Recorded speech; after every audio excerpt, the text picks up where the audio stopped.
오늘로 예수님의 비유 강해를 마치려고 합니다. 그동안 모두 11번에 걸쳐서 예수님의 비유를 가지고 설교했습니다. 대략 간추려 보면 이렇습니다. 먼저 첫째는 씨 뿌리는 자의 비유를 말씀드렸습니다. 왜 누군 깨닫고 누군 깨닫지 못하느냐? 밭의 문제라는 겁니다. 오늘 제가 이렇게 하나님의 말씀을 선포합니다. 그런데 어떤 사람은 은혜 받고 눈물도 흘리고 감격이 넘치는데 어떤 사람은 졸다 갈 수 있다는 얘기입니다. 이게 밭의 문제라는 거예요. 그래서 길가냐 돌짝밭이냐 가시떨기밭이냐? 아니다, 우리는 옥토밭이 되어져야 된다. 씨 뿌리는 자의 비유가 그런 메시지입니다. 선한 사마리아인의 비유, 여리고를 향해 내려가다가 강도 만난 사건입니다. 그런데 레인도 지나가고 제사장도 그냥 지나가는데 모든 사람들이 싫어하는 사마리아인이 그 강도 만난 사람을 도와주었다는 이야기입니다. 저는 이 선한 사마리아인을 예수님에다가 견주어 말씀을 드렸습니다. 누가 진정한 이웃이냐? 바로 이 사마리아인인데 바로 이분은 누구냐? 예수님이다. 저와 여러분이 예수님과 같은 이웃들을 섬기고 사랑하는 삶을 살아야 됩니다. 가서 너도 이와 같이 하라. 할렐루야. 사마리아인 비유의 핵심은 너도 이렇게 하라는 겁니다. 예수님처럼 이웃이 되어주라는 것입니다. 세 번째는 밤중에 찾아온 친구의 비유입니다. 밤중에 친구가 찾아왔는데 집에 먹을 것이 딱 떨어졌습니다. 유대 지방은 손님이 오면 잘 대접하는 풍습이 있는데 대접할 게 없는 거예요. 그래서 옆집에 찾아갔습니다. 친구가 이미 잠이 들었는데 아이들하고 안방에 누워 자는데 두들기면서 떡 좀 세 덩이만 빌려달라 요청합니다. 여러분 같으면 빌려주겠어? 안 빌려주겠어?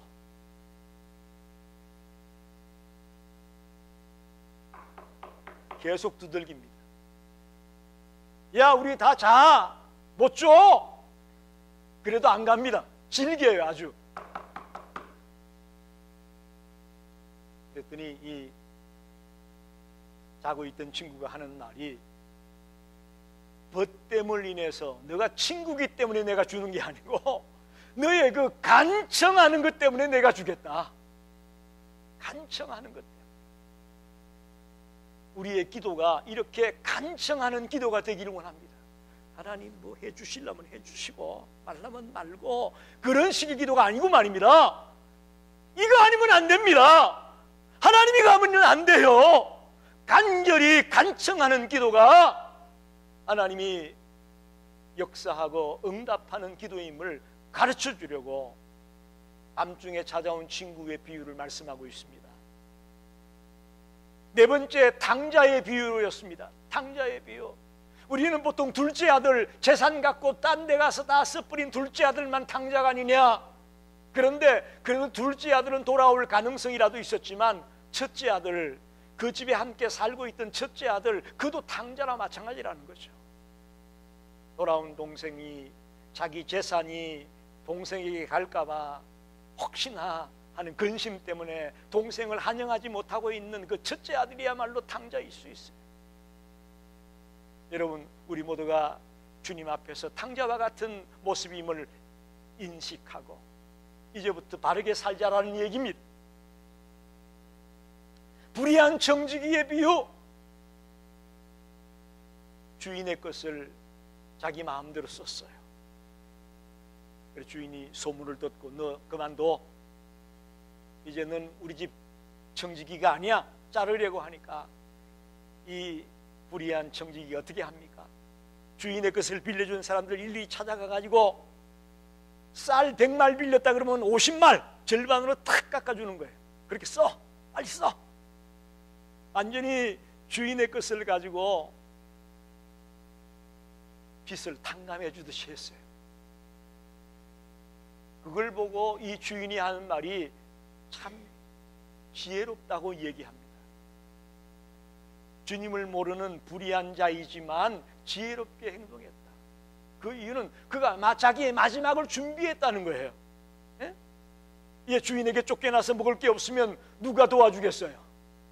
탕감받았던 그 친구들이 내가 어려울 때 도와줬던 그 사람 도와줄 수 있지 않아요? 마지막 때를 준비했다라는 거죠. 그리고 심지어는 주인의 이름을 드높여 줬어요. 빚쟁이들은 청지기가 깎아준 것 같지만 실상은 누가 깎아준 걸로 알고 있겠어요? 주인이 깎아준 걸로 알죠. 주인의 이름을 욕되게 한 게 아니고 주인의 이름을 높여줬어요. 그런 여러 가지 때문에 이 불의한 청지기지만 잘했다라고 칭찬하고 있어요. 우리들에게 본받으라고 도전하고 있어요. 여섯 번째, 부자와 거지 나사로 이야기입니다. 올바른 물질관을 소유하라고 가르쳐주고 있습니다.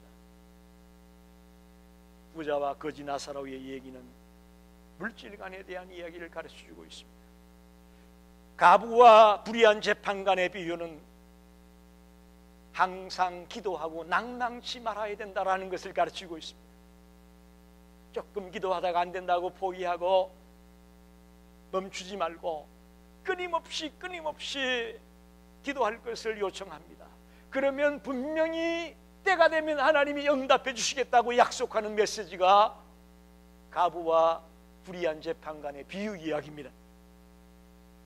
여덟 번째는 열문화의 비유를 했습니다. 열문화, 종 10명에게 주인이 한 문화씩을 주고 갔다 옵니다. 그리고 갔다 와서는 결산하게 되죠. 이 열문화의 비유는 중요한 핵심은 한 종에 한 문화씩 똑같이 나눠줬다는 거예요. 10명의 종에게 모두 동일하게 나눠줬다는 얘기입니다. 여러분, 하나님 우리 모두에게 동일하게 준 것이 뭘까요? 동일하게 준 게 있습니다. 하루 24시간 우리 모두에게 동일하게 줬어요. 그죠? 부자는 25시간 주고 가난한 사람은 24시간 준 게 아니에요. 우리 모두에게 동일하게 하나님 주신 게 24시간 동일하게 줬죠.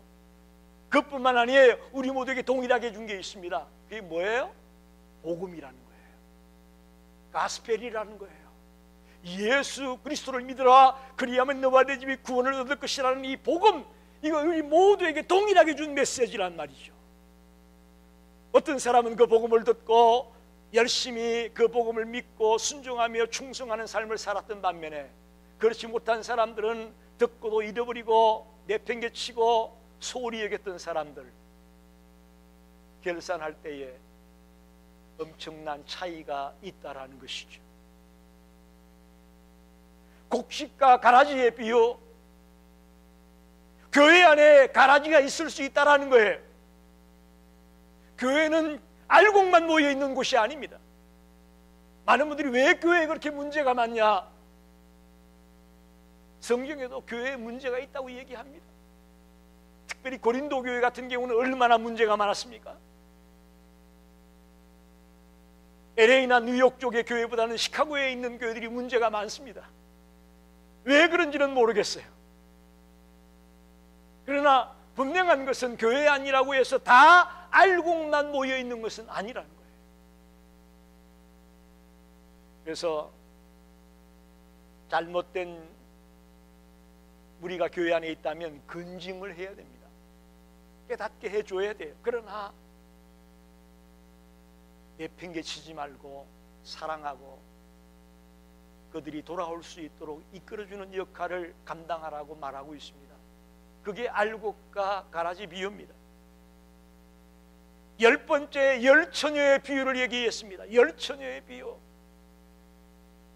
신랑을 맞이하러 나왔던 들러리 처녀들이 5명은 기름을 준비했지만 5명은 기름을 준비하지 못했습니다. 근데 갑자기 자고 있는데 신랑이 왔다 소리를 치니까 빨리 등을 켜고 신랑을 맞아야 되는데 5 처녀는 기름이 없어요. 그러나 5 처녀는 기름을 준비하고 있었습니다. 이 메시지는 영적으로 깨어 있으라는 이야기입니다. 저와 여러분이 이 마지막 때를 만나 영적으로 깨어 있어야 됩니다. 우리 시카고 열린교회 성도들이여 깨어 있기를 원합니다. 이게 목사가 제일 답답한 거예요. 여러분이 깨어있기를 원하는데 제가 보기에는 여러분이 자는 것 같아. 자는 것 같아. 오늘 지금까지 했던 이 비유의 말씀들을 여러분 가만히 다시 되새기면서 하나도 버릴 말씀이 없습니다. 하나도 땅에 묻어둘 말씀이 없어요. 주옥 같은 말씀이에요.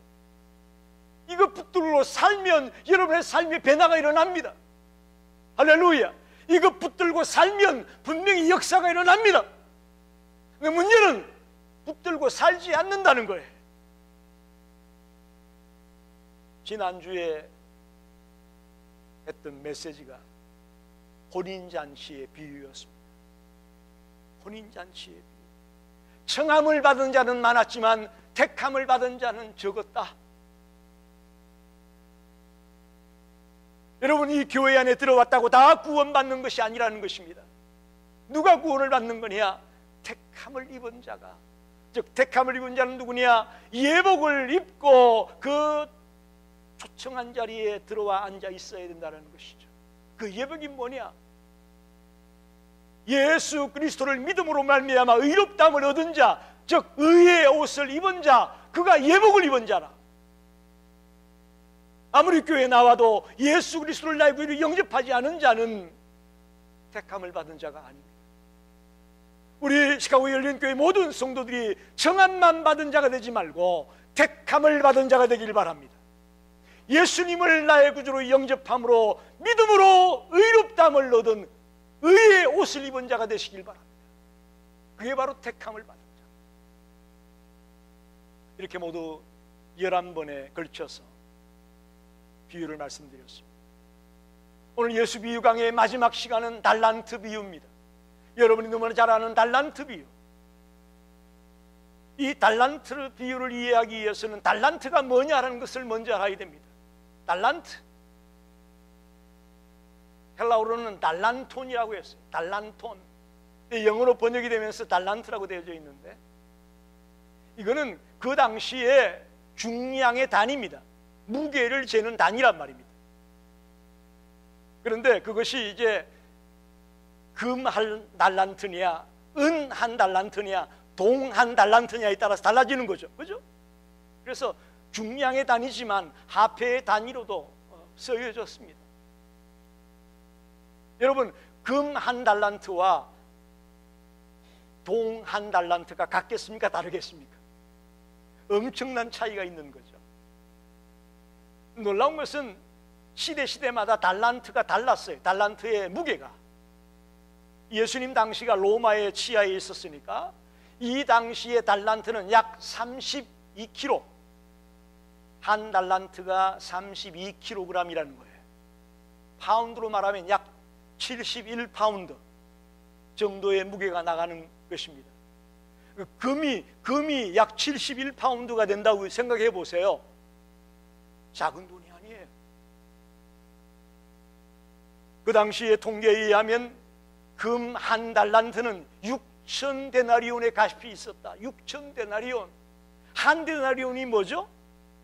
노동자의 하루의 품삯이 한 데나리온이에요. 그래서 6천 데나리온이라는 얘기는 한 노동자가 20년 동안 모아가지고 하나도 입지도 않고 쓰지도 않고 먹지도 않고 고스란히 모아야만 6천 데나리온이 되는 거예요. 20년 동안 자기가 열심히 땀 흘려서 일해서 하나도 먹는데 입는데 쓰지 않고 고스란히 뭘 쓸 때 액수가 6천 데나리온이에요. 굉장히 큰 액수의 돈입니다. 그저 이걸 영어로 번역하면서 탈란트가 되니까 오늘 달란트, 탤런트들, 즉 재능 있는 사람들, 그걸 의미하는 게 아니냐라고 너무 그쪽으로만 해석하면 안 됩니다. 실제 이건 그 당시 화폐의 모습을 비유로 말씀하신 겁니다. 그러나 이것을 오늘 우리들에게 적용하게 된다면 주님이 여러분에게 금 한 달란트 주시겠어요? 지금? 주실 수 있겠죠. 그러나 그렇게 하지 않아요. 그러니까 우리들에게 이 달란트의 의미는 뭐냐? 하나의 재능을 의미할 수도 있고 은사를 의미할 수도 있고, 그런 것들이 하나님이 우리에게 준 달란트로 우리는 해석할 수 있습니다. 의역이죠. 직역을 한다면 이건 신전이 무게의 단위고 화폐의 단위로 달란트를 해석해야 되지만, 의역을 하게 되면 나에게 준 하나님의 재능, 하나님의 은사, 그런 것들을 달란트로 해석할 수 있습니다. 그래서 오늘 이 하는 거냐, 나에게 뭘 주길 원하는 거냐, 함께 생각하면서 은혜를 나누고 싶습니다. 첫째는 각자에게 그 재능에 따라 달란트를 주고 있다는 사실입니다. 오늘 14절 15절에 보니까 이렇게 말씀합니다. 특히 15절에 각각 그 재능대로 한 사람에게는 금 5달란트를, 한 사람에게는 2달란트를, 한 사람에게는 1달란트를 주고 떠났다 그랬습니다. 여러분, 조금 전에 열 문화의 비유를 얘기했지만 누가복음에 나오는 열 문화의 비유에 보게 되면 10명의 종에게 각각 한 문화씩을 주고 떠났다.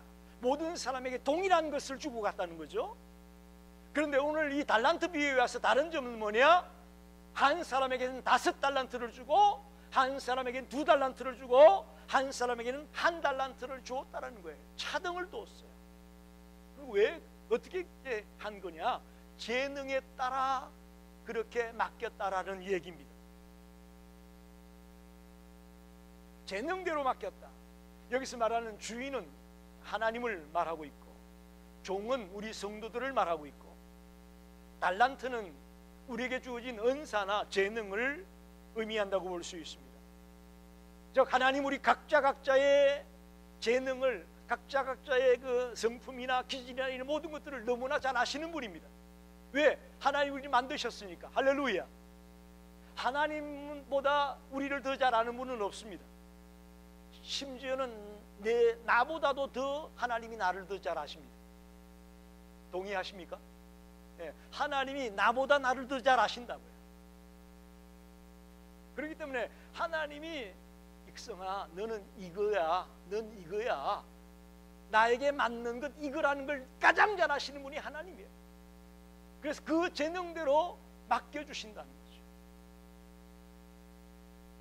각각의 능력과 역량에 따라 그 사람 고유에게 주어지는 달란트가 있다는 거죠. 그래서 어떤 사람들이 보기에는 저 사람은 뭐 많이 받은 것 같다, 저 사람이 적게 받은 것 같다. 여러분, 많고 적은 것이 문제가 아닙니다. 중요한 핵심은 하나님이 나에게 맞는 것을 주었다는 사실입니다.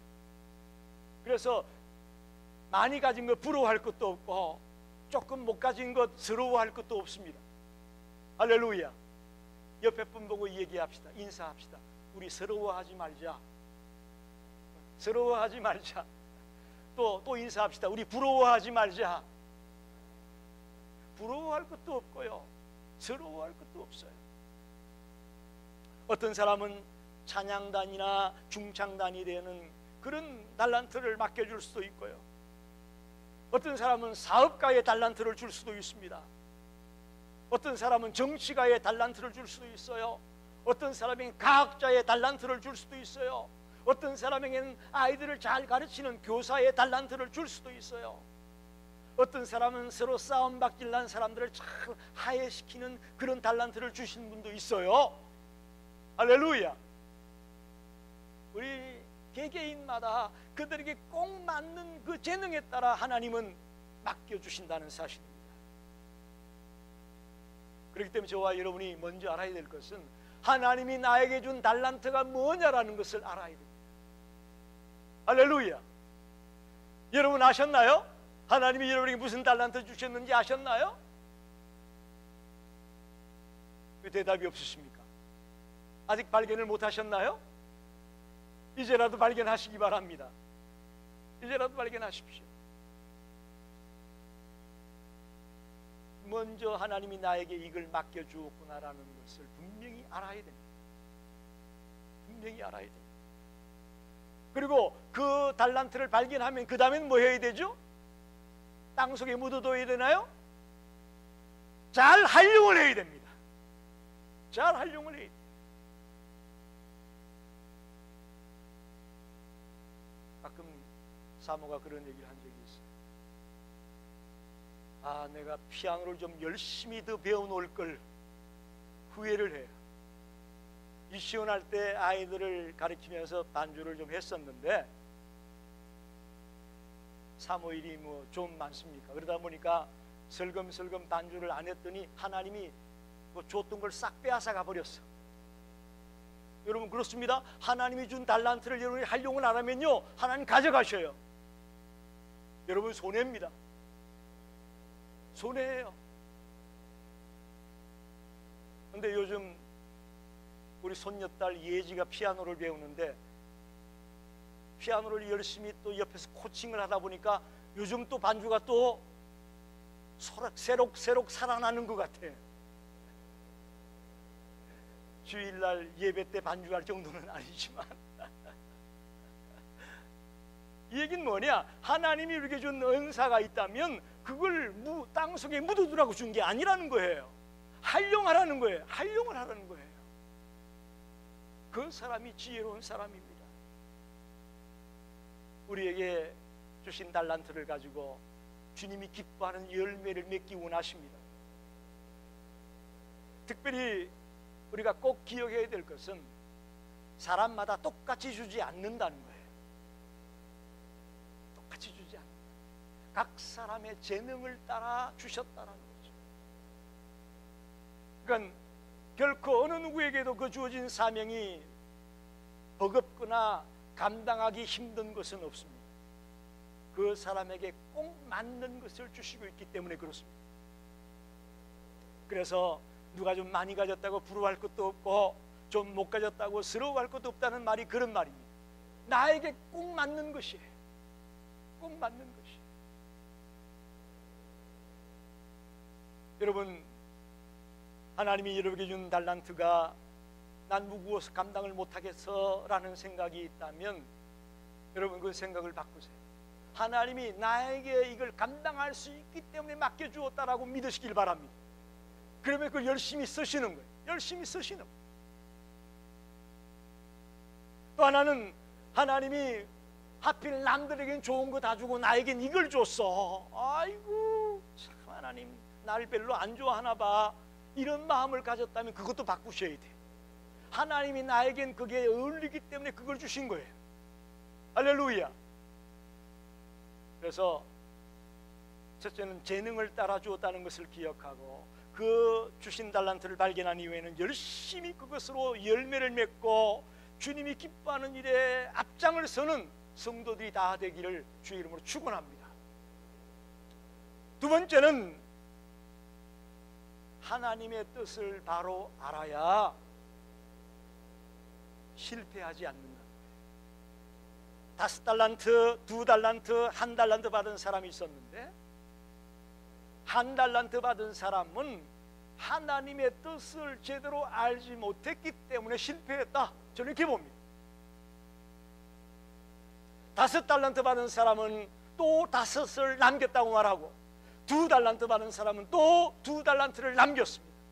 그런데 1달란트 받은 사람은 그걸 땅속에 묻어두었다가 그냥 그것만 가지고 왔다라고 성경 기록하고 있습니다. 이건 하나님의 뜻을 잘 몰랐다는 얘기와 같습니다. 저와 여러분이 하나님의 뜻을 알면은 이렇게 살지 않아요. 문제는 우리가 하나님의 뜻을 모르기 때문에 이렇게 사는 거예요. 여러분 분명히 말씀드렸죠. 얼마나 많이 가졌느냐, 얼마나 많이 받았느냐, 그게 중요한 게 아니고 받은 것 가지고 어떻게 살았느냐. 할렐루야. 받은 것 가지고 어떻게 열매를 맺었느냐, 그게 중요합니다. 할렐루야. 그게 더 중요합니다. 누군 5개 주고 왜 난 하나밖에 안 줬어요, 이게 아니고요. 여러분 5달란트 받은 사람이나 2달란트 받은 사람이나 하나님이 다르게 칭찬했나요? 똑같이 칭찬하지 않았어요.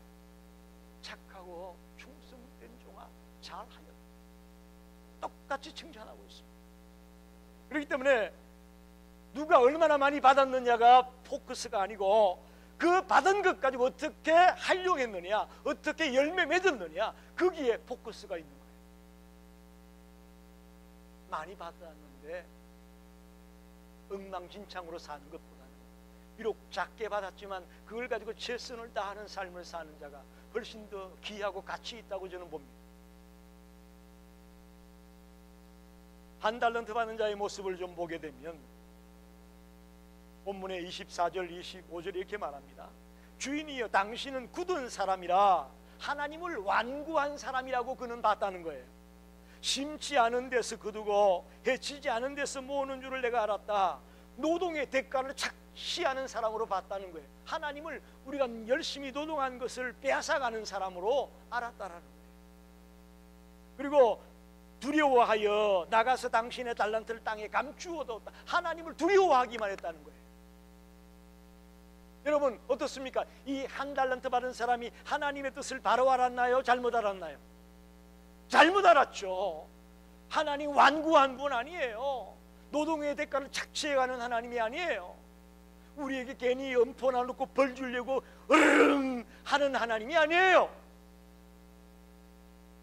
사랑의 하나님이에요. 우리에게 복 주기 원하시는 하나님이에요. 우리가 잘되기 원하시는 하나님이에요. 왜? 우리가 당신의 자녀 아닙니까? 여러분의 자식이 잘못되는 거 원하는 부모가 있어요? 살인 강도도 감옥 속에서 자기 자식은 걱정한다고 합니다. 선하신 하나님이, 의로우신 하나님이 여러분이 잘못되는 것을 기대하는 하나님이 어디 있겠어요? 그런데 안타깝게도 이 한 달란트 받은 사람은 하나님의 뜻을 잘못 알았어요. 하나님이 괜히 벌 주는 분으로, 두려운 분으로, 완고하고 고집이 세고 이런 분으로만 알았다는 거죠.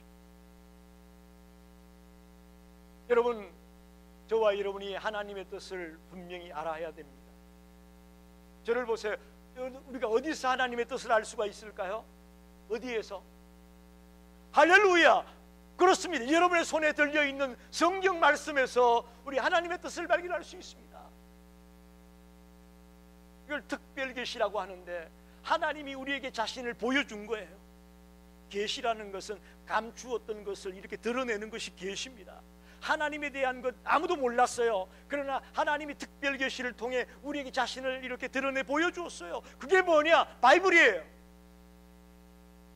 성경을 읽으면 우리가 하나님을 알 수 있습니다. 하나님의 뜻을 발견할 수가 있어요.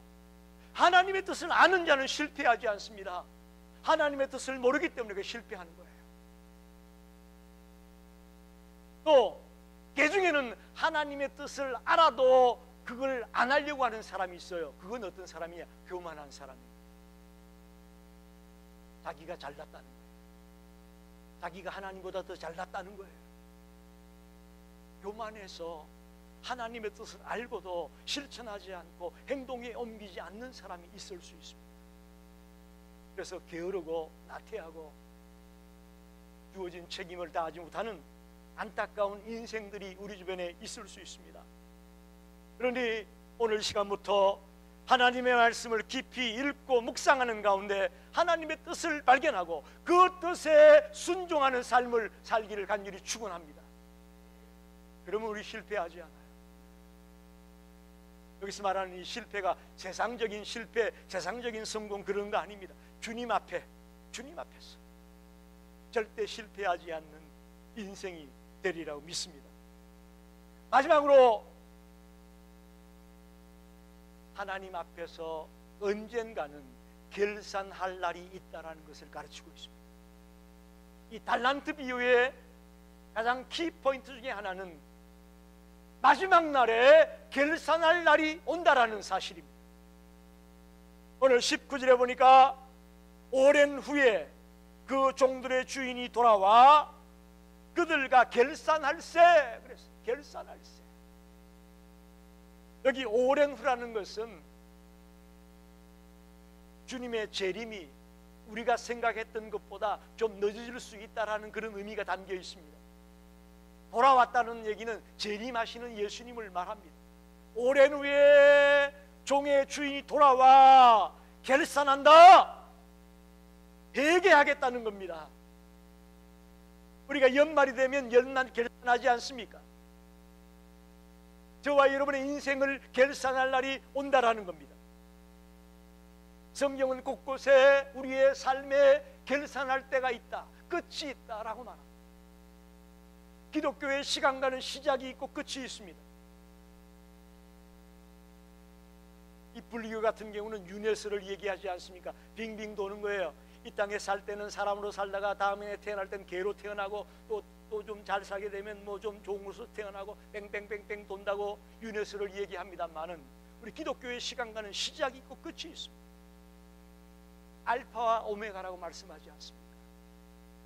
여러분, 주님이 다시 와서 언젠가 끝이 나는 그 순간에 우리의 인생을 결산하겠다는 말씀입니다. 그때는 예외가 없습니다.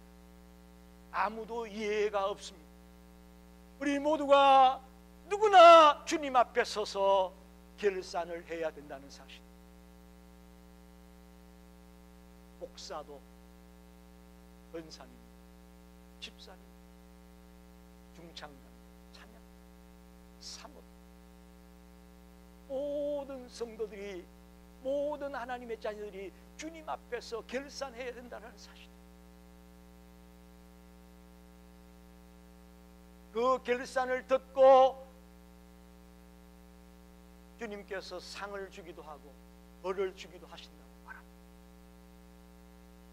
여러분, 귀가 따갑게 들으셨지만 구원은 뭘로 받아요? 믿음으로. 상급은 뭘로 받아요? 행함으로. 구원은 믿음으로, 상급은 행함으로. 이것이 성경의 진리입니다. 이것이 성경의 가르침입니다.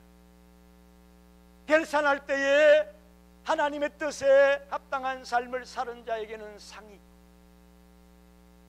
하나님의 뜻에 어긋난 모습의 삶을 살았던 자에게는 벌이 있음을 성경은 말하고 있습니다. 갑절을 남긴 자에게 말씀합니다. 잘하였도다 착하고 충성된 종아, 내가 적은 일에 충성하였음에 내가 많은 것으로 내게 맡기리니 내 주인의 즐거움에 참여할지. 할렐루야. 주인의 즐거움에 참여하라고 말합니다. 반면에 한 달란트 받은 자에게는 어떤 벌이 주어지느냐? 악하고 게으른 종아, 나는 심지 않은 데서 거두고 해치지 않은 데서 모으는 줄로 내가 알았느냐? 이 무익한 종을 바깥 어두운 데 내쫓으라. 거기서 슬피 울며 이를 갈미 있으리라. 한 사람은 주님의 즐거움에 참여하는 자가 되어지는 거예요. 한 사람은 바깥에 내던져져서 슬피 울며 이를 가는 비참한 자로 전락되고 맙니다. 여러분, 종말에는 두 가지가 있습니다.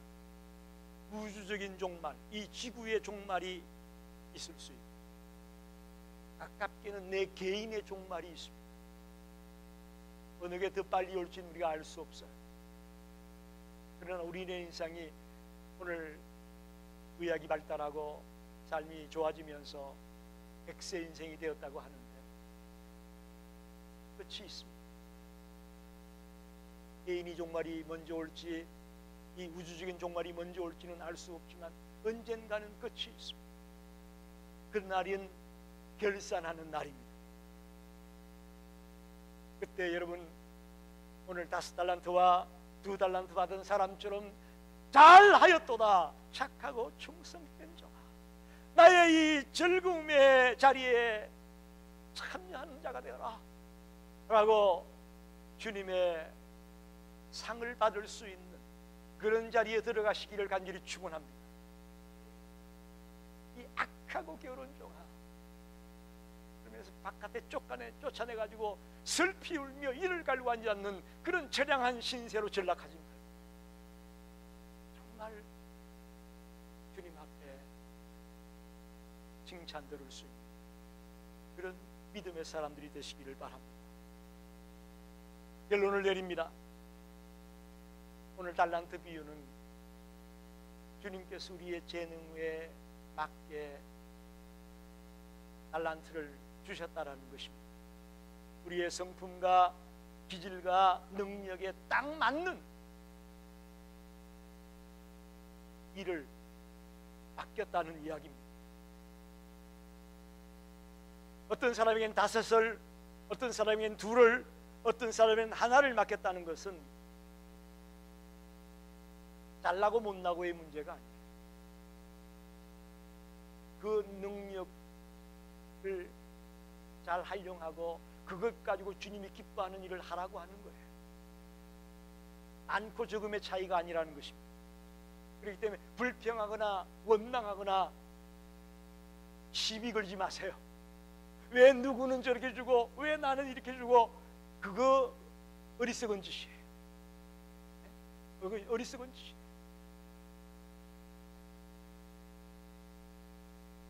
어떤 분이 부모님이 좀 못생기게 낳았다고, 왜 하필 나는 우리 엄마 아빠 같은 사람을 만나가지고 이렇게 못생기게 태어났다고 원망하는 걸 들은 적이 있습니다. 그것처럼 어리석은 게 어디 있어요? 여러분, 저와 여러분에게 꼭 맞는 그런 기질과 성품과 그런 것에 꼭 맞는 달란트를 하나님이 주셨다는 사실을 믿으시기를 바랍니다. 믿으시기 바랍니다. 그래서 비록 나에게 주신 달란트가 작고 초라해 보이고 약해 보일지라도 그것 가지고 충성하고 좋은 열매를 맺으려고 몸부림을 치는 자가 된다면 하나님이 기뻐하시고 또 기뻐하시고 또 기뻐하실 것으로 믿습니다. 그런데 많이는 받아놨는데, 생각해 보시라고, 많이는 받아놨는데 그것 가지고 게으르고 나태하고 적당히 제멋대로 살아가지고 하나도 열매 맺지 못했다면 머리 큽니다. 머리 큰 거예요. 사도 바울도 그런 고백을 했죠. 내가 다른 사람에게 복음 전하고 다른 사람에게 가르치긴 했는데 내가 정녕 하나님 앞에서 떨어질까 봐 두렵다. 그런 고백을 했습니다. 저도 마찬가지예요.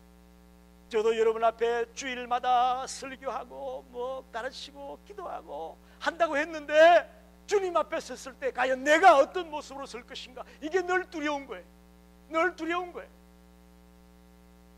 그래서 더 무릎 꿇고 더 무릎 꿇고 더 엎드릴 수밖에 없는 자가 되는 거예요. 여러분 생각에 목사는 뭐 따놓은 당상이겠지, 천만의 말씀 만만의 말씀이에요. 목사도 위태로워. 두려워.